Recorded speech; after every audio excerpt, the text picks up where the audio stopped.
Hi. Hello, gang. I'm so sunburnt. Oh my god, am I okay? I don't like this. Yes, I realize I just picked my nose, okay? I mean, I'm just close to it. I didn't even pick it, so don't at me. Thank you. Anyways, what's up? Like, it's been a while since we've had this one-on-one sort of like talk. I'm digging it right now. Today's video is going to be more IB diploma inclined. Let me tell you.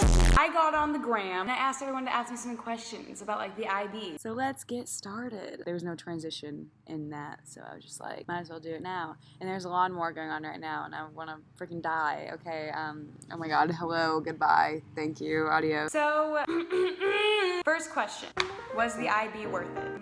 What a way to start out. In all honesty, if you're in America and you're thinking of doing the IB, just don't. If I didn't have to move to England, then I wouldn't have done the IB. Said and done. Would have hopped on that dual enrollment jazz, you know what I mean? But if you are in the UK and if you are literally anywhere but America, I'd say it would be worth it. If I actually wanted to go to college in anywhere but America, then I would totally say, yeah, it's worth it. Next question. Why did you do the IB? Oh. Well, if anyone's really interested, I'll just, do a little mini segment of Madi Marotta's life. So it all started in the womb. You are hilarious. My mom's in the Air Force, so we just move around like a lot, and we just happened to move to England. For some reason, I didn't want to do the American schooling program that they offer like on base. So I was just like, no, I'm gonna do an international sort of thing. I'm gonna be super cool. I'm gonna be different. Worst decision of my life, 100%. Since I didn't want to do the American program, the only other thing that I could do was the IB program, and worst decision of my life. Does the IB count everywhere, or is it just in the US or UK?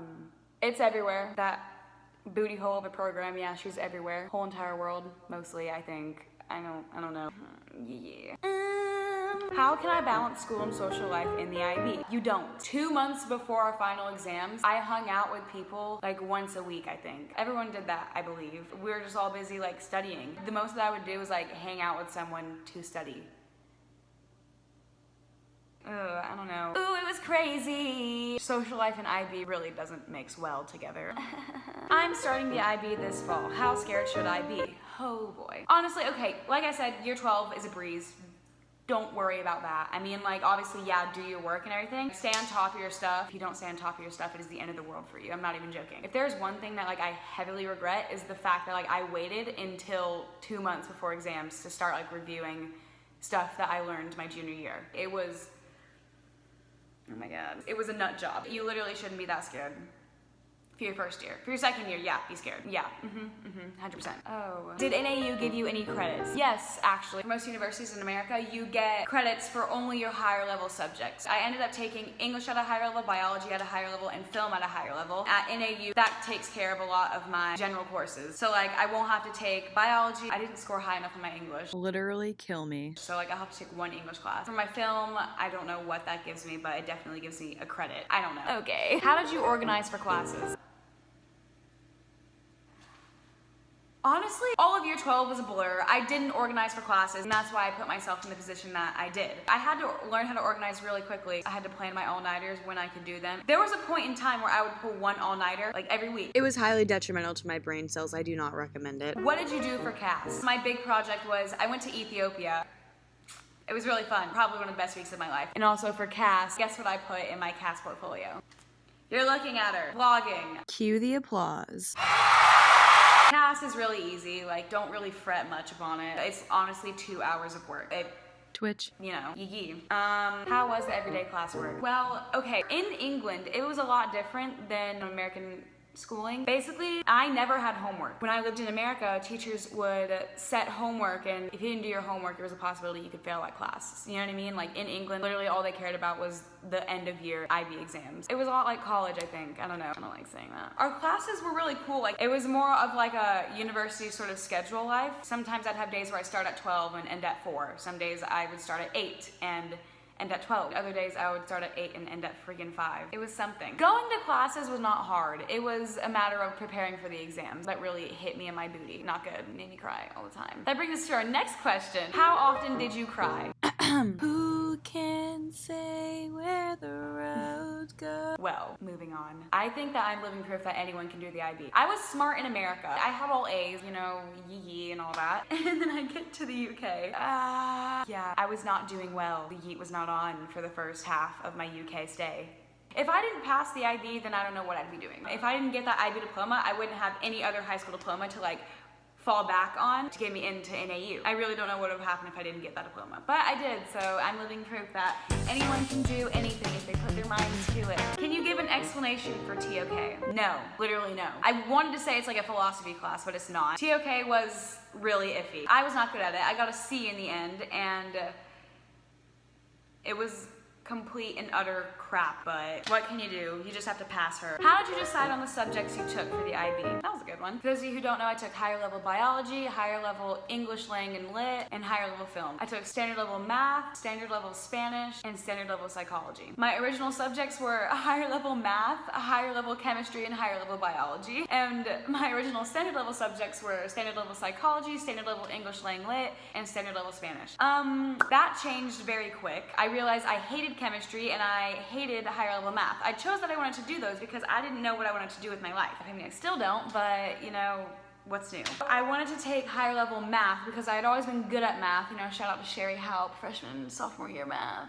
She made me think I was good at math, but in reality I wasn't, so yeet. That dropped completely. I dropped to the lowest math class there was within the first 6 months. And then chemistry, I dropped completely. I did not want anything to do with her, didn't like her. She didn't get my vibes, I didn't get hers, so I literally was just like, okay, goodbye. I don't need this toxic relationship in my life with freaking chemistry. So after my second set of mock exams in June, I dropped chemistry completely. So after I dropped chemistry, I hate it when I stutter. I had to pick up film, and that was honestly the best decision of my life. There was no final exam in film. My film teacher was awesome, and because I took film class, that really got me into like wanting to do YouTube. This is getting really gross and sappy really fast. It was a lot of work towards the end, but it was one of my highest grades in the IB, so totally recommend like film. Also, if you're thinking of doing film, don't do film standard level. If you're gonna go in head deep, you're gonna want to do film higher level. There's literally no point in doing film standard level. There's no difference. It's harder even, I think. I don't know, that's what I've been told, so. Anyways, I had to take Spanish because you have to take a language in the IB diploma, and I had to take that. I had previously took Chinese for freaking 4 years, and I was like, oh my god, I'm so ready to like dwell into the Chinese aspects of the UK because they're probably gonna offer it as a class. They didn't. I mean, there's definitely IB Mandarin Chinese, but there wasn't at my school. So I had to do Spanish, which I had not taken since freshman year. It's whatever. I still got a 4, and I'm happy about that, and yee to that. What was your extended essay about? When I chose to do my extended essay, I had psychology at a higher level. It's recommended that you do your 4,000 word extended essay in one of your higher level subjects because obviously you're gonna know more about your higher level subjects than you are about your standard level subject. Oh my god, that was so fast. So I mainly did it because like I really liked my psychology teacher. I knew she would help me a lot, and she did. Even though I ended up with a C, I'm not mad about it because I know I could have put in a lot more effort into my extended essay. My research question, oh god, do I remember her? Oh my god, yes. My research question was, to what extent does genetic inheritance influence criminal behavior? I had to write 4,000 words on that. It ended up being 3,000 words because I'm a awful student. Yee. But here's the gag. In the actual exam, one of the 22 mark exam questions that we had to answer was, to what extent does genetic inheritance influence behavior? So in the real exam, I just had to write my extended essay, which was good. I was really happy about that, so.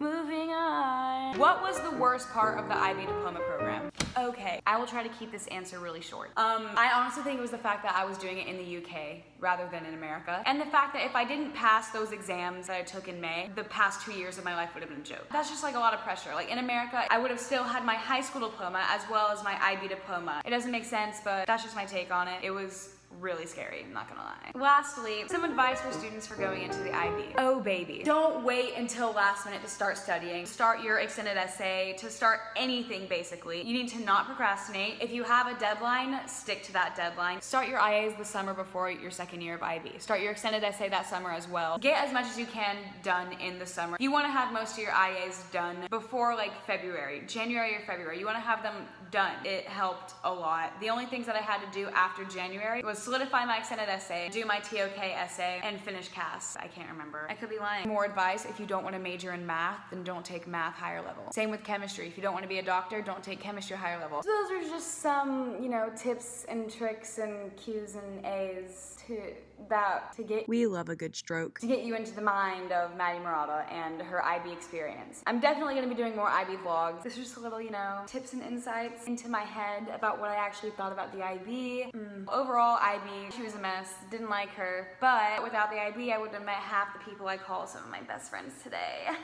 But yes, so far California is going great. I leave in 2 weeks for college. Thank dank for that. Make sure you do good things and make great choices, and I'll be back next week for an awesome video. Yeet, deuces, all the above.